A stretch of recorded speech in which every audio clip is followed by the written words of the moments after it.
Today I'm going to go through the ring shoulder stand.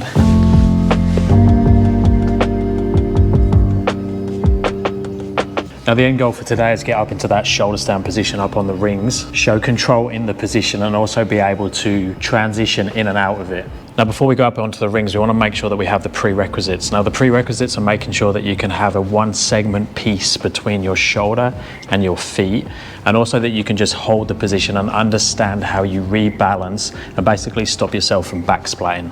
Now a good way to start is on the P-bars, because that allows you to move around and rebalance using the wrists as you do on the rings, but they're just a little bit more stable.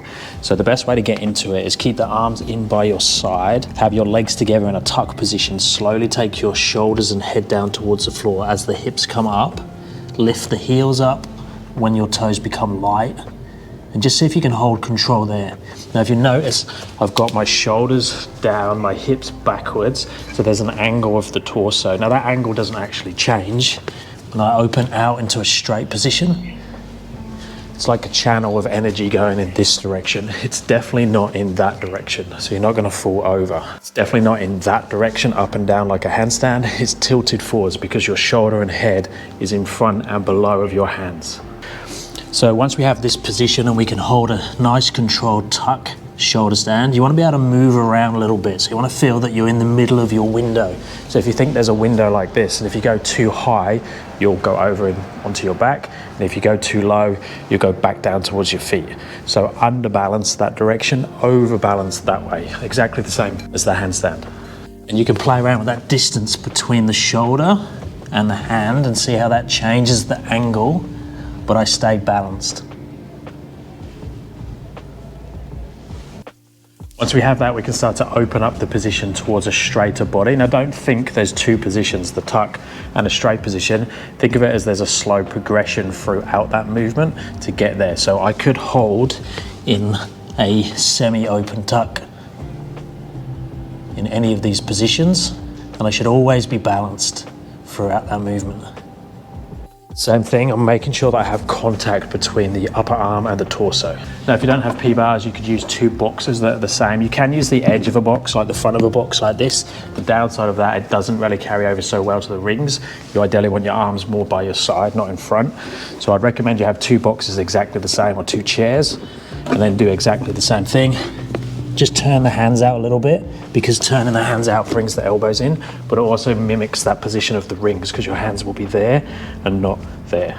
The next thing we need to learn to do is get from the L sit through to the shoulder stand, because when you're up on the rings, you're not going to go from that tuck position like we did on the P-bars. We're going to be up in this support position, so either here or in a tuck L sit to transition through to that shoulder stand. So we first want to learn that transition on the bars before we try it on the rings. So the easier version is to start in the shoulder stand, whether that's tucked or straight, and then take the hips down as the shoulders come up and roll through with control to the L sit.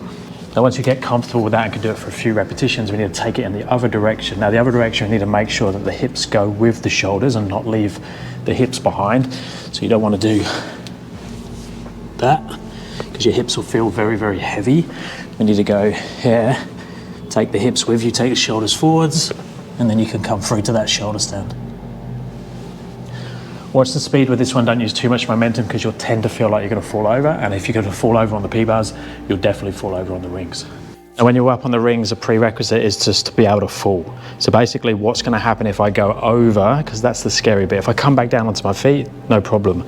But if I go over, I need to make sure that I don't hit the floor or hurt my shoulders or elbows. So I'm just going to go into that tuck position up on the rings, and then I'm going to roll through the rings down to the floor. So if you get comfortable to roll through like that, that will be the worst thing that happens when you fall through the rings or overbalance the shoulder stand, and then you'll never hurt yourself. You'll just be able to come out of that with control. So now when we start to play with the shoulder stand up on the rings, I'm going to go into that tuck position. As I start to lean forwards and the hips come up, I'm pulling my arms into my side really hard, and notice I externally rotate the rings there. So they're there when I come through, but now I'm turning even more. Now when I turn even more, it pulls my elbows into my side and really locks the arms into the torso. And that makes it much easier to stay stable in the position. And remember, we're only going to that position, so hips, shoulders, we're not going to that vertical position. And then if you've done your homework correctly on the P-bars first and all the prerequisites are there, it's exactly the same. It's just the rings can move. So making sure they're locked into your side should make them feel exactly the same as the P-bars. So you should be able to go into that tuck position and just hold comfortably there. And I'd recommend that you get really comfortable with both the transitions going in and out, but also just holding here for time. You should be able to do like 20, 30 seconds here before we start to open up into more advanced positions. Okay, then we can start thinking about opening up exactly the same as we did on the P-bars, but we just need another safety mechanism here. So when I'm opening up into a straighter body, I can use the straps, or if you have a lower bar, you could even use the bar. Basically, when you're in a straight body, you need to stop yourself from going over in that direction. So that's where if I open up here, if I open my legs, notice I can catch on the bar or I can catch on the straps, and then it will stop me from going over.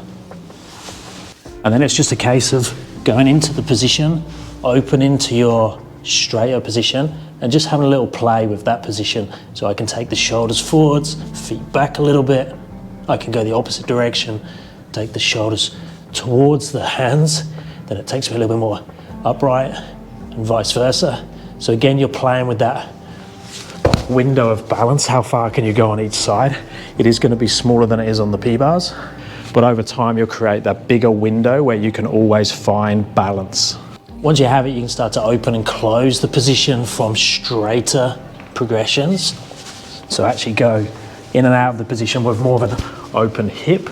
That's just more advanced transitions to the shoulder stand. And then you can even progress beyond that and use the shoulder stand to enter things like forward rolls. I do have a couple of videos already on the muscle ups and the forward rolls, but I will be doing more on those with progressions and how you combine them all together. Let me know if you have any questions in the comments below. Check out my website, www.paultwyman.com.au, and I'll speak to you next time. Thanks, guys.